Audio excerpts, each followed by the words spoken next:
Exodus 12, verse 1, our Creator gave Moshe the real beginning of the year, which is on the first day of Nisan. That means the beginning of the spring. You know, Rome changed the law and the time because it was prophesied in Daniel that the beast would change the times and the law, and that's what Rome has done. So now we live in a tricky, wicked counting of the year because we live in a Roman Gregorian calendar, which is completely false. But one thing that we can see and one way we can detect this falseness is when you see the month of September has a sept at the beginning, which means 7.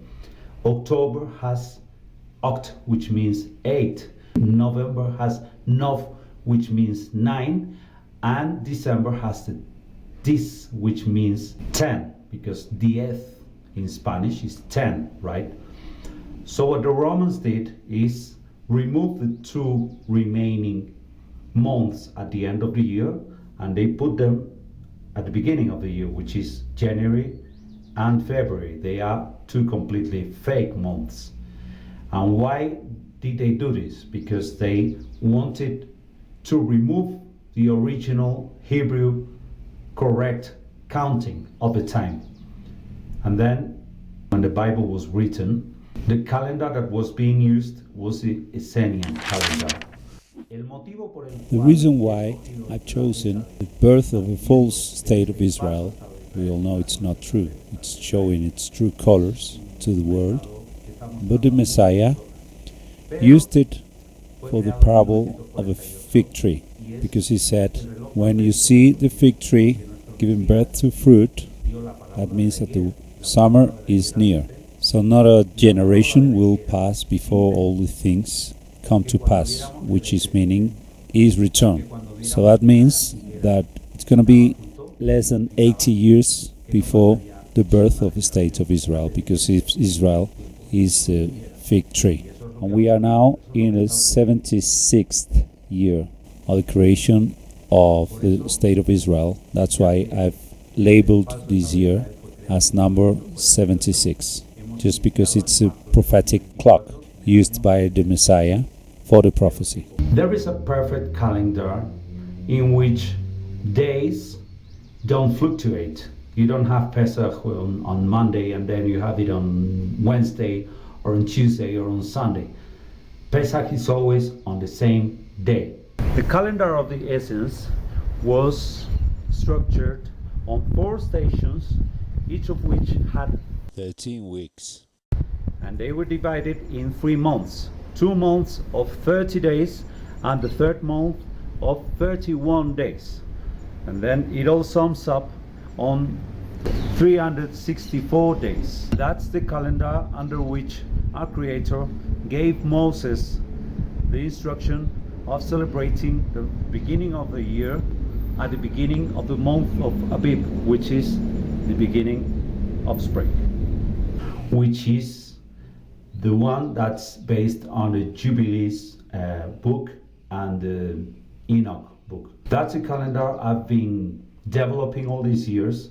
It's cost me a lot of research and prayer and hard work, but now I think it resolves a lot of problems, and it's very spot on because the year starts in the Sunday and finishes in the Shabbat, and every single day of this calendar is fixed, meaning that every year it will be the same weekdays for the same dates. That solves a lot of problems, as I'm gonna show you in this video. And please stay until the end, because you're gonna receive a very, very good revelation about a number of things, especially regarding the feasts, the Hebrew feasts, and the last days of the life of the Messiah. There's a reason why there's a contradiction between the Gospel of Johanan, and the other 3 Gospels. And there were different calendars involved, the lunar calendar and the solar calendar. And then the calendar that was starting to be used at that time was a lunar calendar, but the calendar that our Messiah and his disciples followed was a solar calendar, which is the calendar that we are using here, the calendar that we are presenting today. Our Messiah gave us a clue to know when we need to start the year. Our Messiah gave us a very clear clue of when to start counting the year. When he said, doesn't the day have 12 hours? So walk during the day, not to trample. And then when has a day 12 hours? It doesn't happen for the whole year. It only happens in 2 moments of the year. The spring equinox and the autumn equinox. So, and effectively, the first day of the year has to be at the beginning of the spring. So the way I establish the first day of the year is just the Sunday which is closest to the spring equinox. That's the first day of the year. And I've been using this calendar for a few years and there's been no fluctuation. It's been perfect. Every single day of the year corresponds to the same day of the week, no matter which year it is. I'm gonna make a brief explanation of this calendar. As we have already said, the Hebrew calendar is structured in 4 seasons of 52 complete weeks, each season with 3 months of 30, 30, and 31 days. The indicative colors of different times and dates of the calendar are as follows. Ordinary days, gray background. Shabbatot, white background. The spring holidays are called as follows. Beginning of Pesach, red background. Hamatzah Shabbatons, orange background. Ordinary days of the week of Hamatzah, golden background. Bikurim, yellow background. Omer counting Shabbatot, light green background. Shavuot, dark green background. Autumn holidays are coded as follows. Yom Teruah, cyan background. Beginning of Yom Kippur, blue background. Sukkot Shabbatons, violet background. Ordinary days of Sukkot, mauve background. Other dates. Rosh Hashanah, fuchsia background. Rosh Chodesh, you must blow the shofar. Bamidbar 10:10, black background. Fasting of the month 4th, 5th, 7th, and 10th, according to Zachariah 8:19, brown background. It should be noted that the springs and autumn holiday dates are mirrored of each other, with the beginning of the year, Rosh Hashanah, being the same day, one of Yom Teruah, and the following holidays going from the 14th to the 22nd. 2 drops of water. Our Elohim is an Elohim of order and symmetry. So the fact that every year starts in Sunday, which is Rishon in Hebrew, and finishes in Shabbat, so we have complete weeks during the year. We don't start the year on Wednesday or on Thursday. We always start the year on Rishon, which is Sunday. And that has logic, because our Creator is a creator of order and perfection. So the year always starts and finishes in the same day, and every single day of the year corresponds to this weekday. This has logic, but at the same time, it's demonstrable. As I told you, there is an anchor that is the foundation of his reasoning. What is that anchor?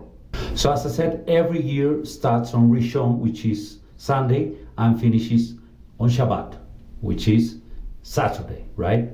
And there is an anchor, there is a foundation that our Creator has given us in the scripture, and it's completely unmistakable.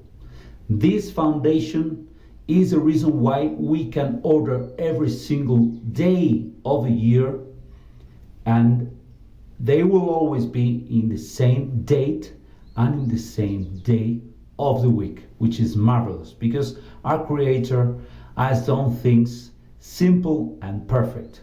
And the only reason why the way we manage and we measure time is so messy and so confusing these times is because of the hand of Rome, which is Edom, is the ultimate, the utter enemy of our Creator and of his chosen people, which is Israel. There is a way we can determine which day of the week is one of the days of the year, and it's through scripture. I am in Vayikra, Leviticus 23, and I'm going to read the verse 15 and 16. After the day of rest, which is the day that we bring the sheaf for being weaved, you will count 7 complete weeks. Until the day after the 7th week, you will count 50 days. And then you will present a new grain offer to Yahuwah. This day after the 7th complete week has to be a Sunday, a Rishon, and that is exactly the day of Shavuot, the 4th feast.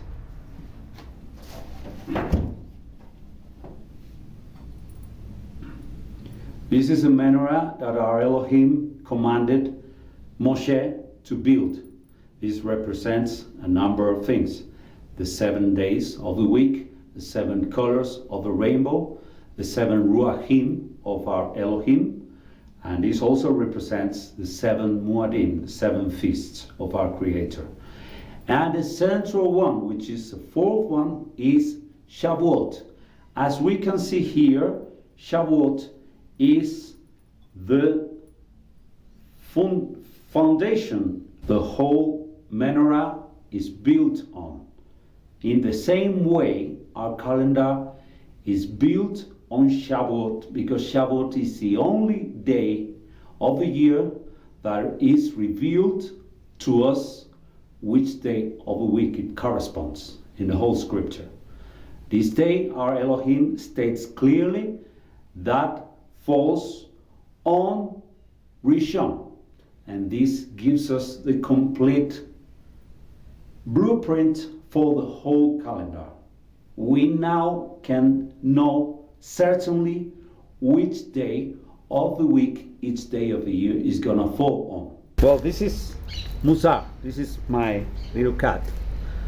The best example of how logic dictates that every feast needs to have a specific day of the week is Pesach. Imagine a people of Israel being commanded to leave Egypt. And imagine that being on a Thursday, for example. Then they flee on Thursday, and then it's Friday. And then on Shabbat they need to rest. But the armies of the Pharaoh were behind them. So imagine they would have to celebrate Shabbat in the wilderness on the second or third day. They would have been a very easy target for the armies of Egypt. But what happened in reality? Shabbat, Pesach was on the night of Shabbat, and then when they woke up on Rishon, on Sunday, they needed to flee.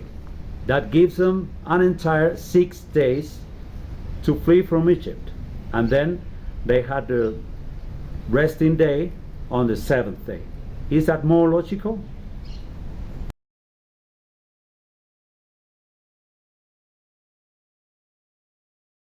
Everything indicates that the Messiah celebrated the Last Supper, the last dinner, on Pesach, but he didn't die on Pesach. And certain events took place for a few days. So he didn't die that night, he died a few days after.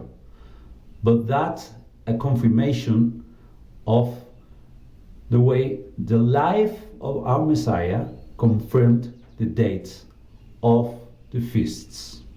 This is Shana. Her name means year in Hebrew. Everything indicates that our Messiah died on Wednesday and resurrected on Shabbat, before his tomb was discovered to be open at the beginning of the Sunday. Then the Messiah appeared to the apostles on the night of Rishon, on the night of Sunday, which means he appeared on Bikurim.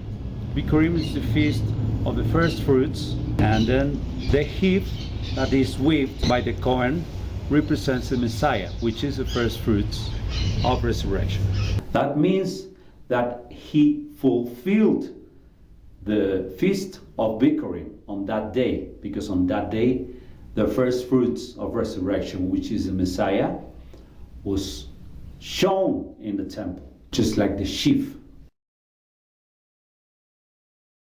So the question of what leaven is something that hasn't been answered correctly or satisfactorily. Is leaven sin, as most people think? So does your Creator make you eat bread without leaven for a week without sin, and then eat bread with sin for the rest of the year? Wouldn't that be quite absurd? There is a preacher, an Argentinian preacher called Christian Silva, and I want to credit him for this, because he's the first person I've ever heard saying this, and I think it's correct. Leaven represents joy. So on this feast, we adopt an attitude of mourning and pain, and departing from joy and from happy occasions. When we leave Egypt, we face privations in the desert, and this in the life of the Messiah translates to pain, mourning, because he is being surrendered to death. We avoid, during this week of Hamatzah, joyful events or social encounters, and we focus on grief until Bikurim, which is when we can eat regular bread again. This is a feast of the first fruits, and we recover joy again, because the first fruits make us happy and mark the beginning of a different season, which translates in the life of the Messiah to that he resurrected from the dead, being the first fruits of resurrection. Christian Easter has something correct. It's been based on the Hebrew calendar, and then it starts on the Passover and finishes on the Resurrection Day, this Resurrection Sunday, which coincides with Bikurim, because our Messiah rose on Saturday, on Shabbat. But when was he presented to the Kehillah, to the church, to the temple? He went to his disciples on Sunday night, as we see in the scripture.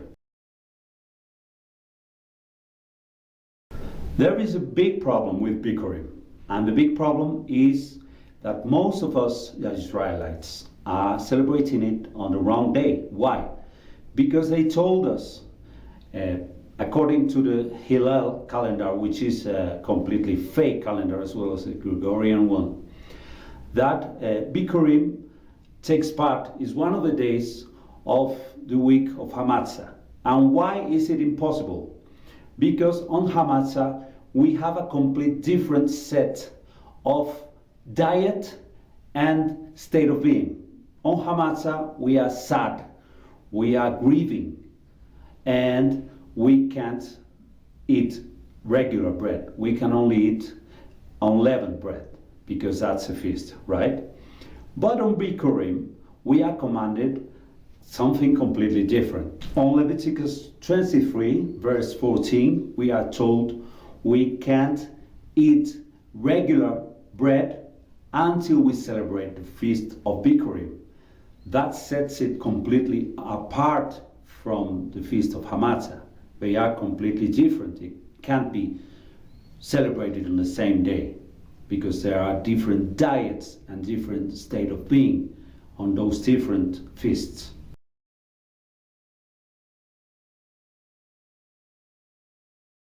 We've been enslaved under counting of the time that's completely imprecise and incorrect, which is the Roman Gregorian one. And that has made us very, very difficult to keep the feasts of our Creator. Personally, with this calendar, I've been researching and working and praying really, really hard to be able to find something secure, something reliable, to be able to count the times. And this has been something that has made me really happy because it's reliable and it answers a lot of questions. Now, this calendar lets you celebrate the feasts of our Creator in a very precise way and always knowing which day of the year and which day of the week you are in, which is completely based on the scripture as I've been showing you on this video. I desire with all my heart that this calendar is a blessing for you and helps you to measure time in a more accurate way, and also that you are able to celebrate the feasts of our Creator in a better way. There can be objections to this calendar. I'm not a scientist, I'm not a historian, I'm not an astrologer. But the logic and the perfection of this calendar I've been developing works on itself and answers a lot of questions. And this anchor of Shavuot makes us able to give every single day of the year a day of the week as well, and have a perfect order of how we need to celebrate every single feast or fast or Shabbat or any day of the year, and have a perfect order of how and when we need to celebrate them. I do pray to my Abba Kadosh that we all, his Hebrew people, are able to celebrate on the same day without any more fluctuations or confusion, but with precise times and a precise measure of the time. I'm not saying I'm 100% correct. I'm still on my way to find that perfection. But I am very confident that this calendar solves a lot of problems and answers a lot of questions, and it's a step ahead to be able to unite in just one correct time to celebrate the feasts, because the two houses, the house of Israel and the house of Yehuda, are going to be reunited in this generation. Toda Rabbah, thank you very much for watching this video. Please join our community and press that subscribe button to be able to update all our videos and be able to watch them. And we are every day learning Torah, every day learning more about our Creator and getting out of all the deception of Rome, Edom, and may our Creator bless you richly. And thank you again for watching this video.